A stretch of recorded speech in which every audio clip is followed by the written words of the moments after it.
한국과 일본의 독도 표기 갈등에 개입하지 않으려던 국제올림픽위원회가 크림반도 표기에 대한 우크라이나의 항의에는 곧장 조처했습니다.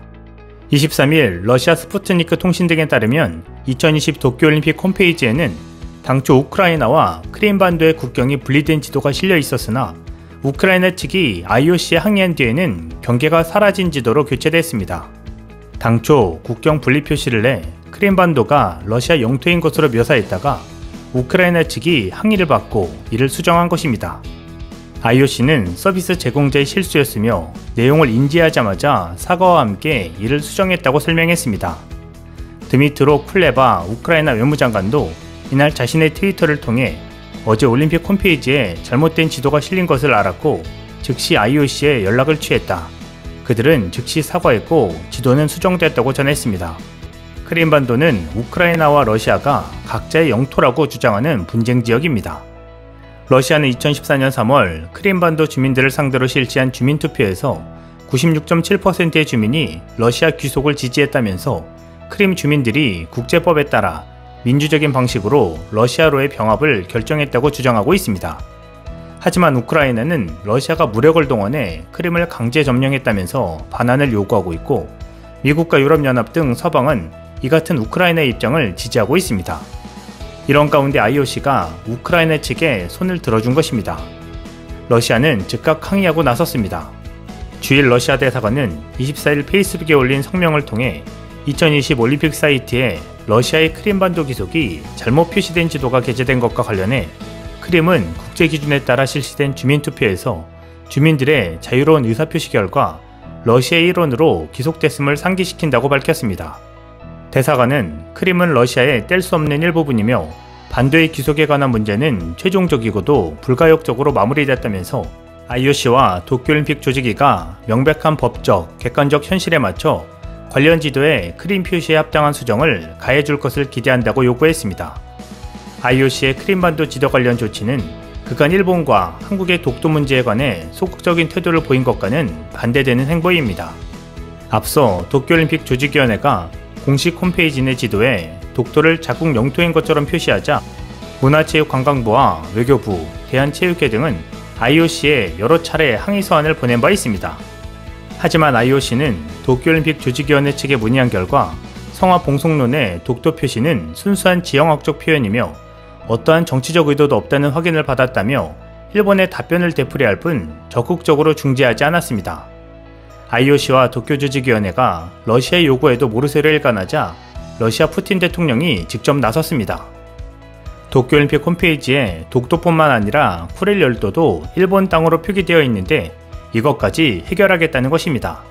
푸틴 대통령은 23일 국가안전보장회의에서 미하엘 미슈스틴 총리가 극동지역을 방문한다고 설명하며 쿠릴 열도 상황에 특별한 주의를 기울여달라고 지시했습니다.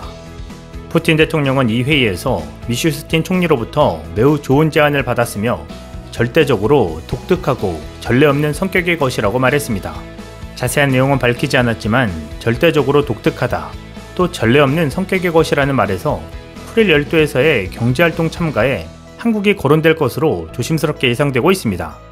그동안 일각에선 쿠릴 열도를 한국에 판매한다는 소리 돌기도 했습니다. 하지만 판매까지는 아니더라도 쿠릴 열도에서의 공동경제활동에 일본이 아닌 한국을 참여시킬 가능성이 높아 보입니다. 푸틴 대통령은 한국과 일본의 역사 문제부터 영토 문제까지 많이 얽혀있는 것을 알기에 쿠릴 지역을 한국과 협력한다고 한다면 일본에게는 초강수가 되는 것입니다. 말을 듣지 않으니 행동으로 보여줄 수밖에 없는 것이죠. 러시아인들이 가장 선호하는 국가는 한국이라는 조사 결과도 심심치 않게 들려옵니다. 구소련이 붕괴되면서 1990년 한국과 러시아는 본격적인 수교를 맺고 이미 다양한 분야에서 협력하고 있습니다. 지난해 12월 러시아 블라디보스톡에서 열린 한러 극동 포럼은 한국과 러시아 협력에 대한 열기를 느끼기에 충분했습니다. 무엇보다 한러 경제협력의 최대 이슈는 조선 산업입니다. 북극 항로를 개척하기 위해서는 세계 최고 조선 기술력을 보유한 한국과의 협력이 필수이기 때문입니다. 러시아는 볼쉐익 하멘 조선해양 클러스터 구축 계획을 발표했고 한국도 이에 협력 방안을 발표해 사업이 추진 중에 있습니다. 당시 캄차카주의 블라디미르 솔로도프 주지사는 한국 기업과의 유망한 협력 사업에 대해 발표했습니다. 첫 번째는 수산물 가공에 대한 한국과의 협력이었습니다. 두 번째는 관광산업의 협력이라고 했습니다. 캄차카에서 사할린뿐만 아니라 향후 블라디보스토크까지 연결해 극동 크루즈 운항 사업을 추진하겠다는 것입니다. 연해주에 방문하는 한국 관광객들을 캄차카까지 유치할 계획이라고도 했습니다.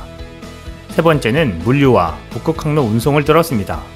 페트로파블롭스크에서 캄차카가 북극 항로의 거점항이자 동쪽으로 향하는 관문의 역할을 할 수 있을 것으로 기대한다며 한국 해운사와 북극 항로를 통해 유럽까지 연결하는 물류 노선을 개발하자는 것입니다.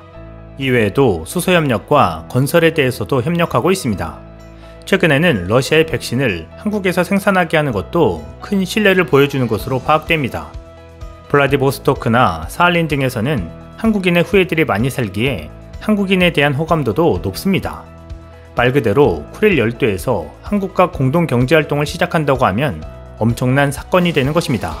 그리고 추후 한국에 판매하는 일까지 벌어질지도 모르는 일입니다.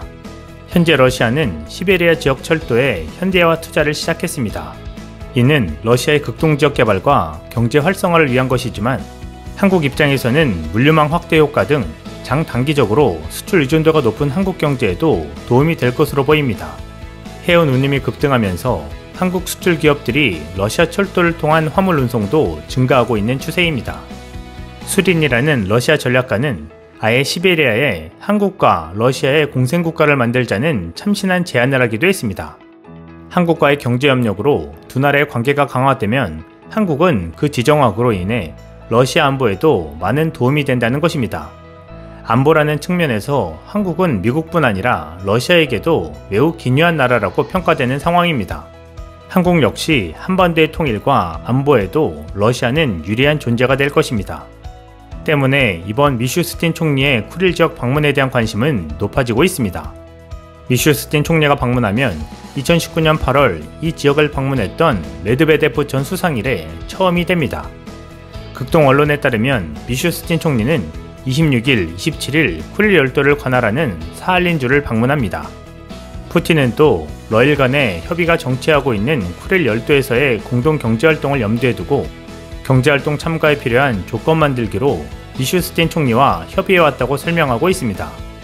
이제 일본과 IOC가 눈에 몹시 거슬리는 일을 하자 큰 결단을 할 것으로 기대되고 있습니다. 이는 또 러시아가 큰 협력관계에 있는 한국의 문제까지 공동으로 대응하는 모양새가 되고 있습니다. 일본은 반발하며 이 행보를 눈여겨 지켜볼 것으로 예상됩니다. 이상 시온TV였습니다.